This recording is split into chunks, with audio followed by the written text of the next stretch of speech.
lakini kumbe Mwenyezi Mungu kwa wakati huo kuna kitu fulani anakuepusha au kuna sehemu fulani anataka wewe ufike uende ndio uweze kufanya jambo kama hilo. Kwa hiyo mimi naamini katika wakati ikifikia wakati wa kufanya nitafanya. Yes. Kabisa. Ni aina gani nyingine ya muziki ambao wewe unaufanya? Mimi kiukweli Bongo Flava ndo sana, lakini naimba sweet reggae, naimba hata taarabu, mdundiko, kwa sababu nishaye kufanya ngoma ya mdundiko.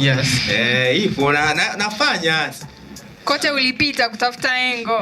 Kote ulipita kama msanii au mwanamuziki lazima ufanye, kwa sababu ni kitu ambacho kinakulazimu ukifanye ili ufanye upate testa nyingi. Test ya muziki. Sasa kila mtu anafanya muziki, of course kila mtu anaandika. Kuna mashairi ukiyasikia unasema huyu ni Mbosso Kani, Mbosso Mshedede.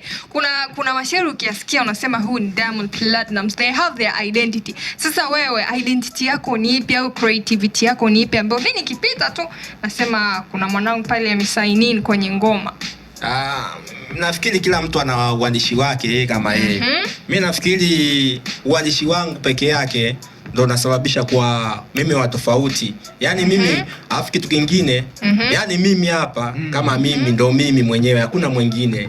Hata kama utaenda sehemu nyingine, ukaenda uwezi kukuta mtu kama mimi.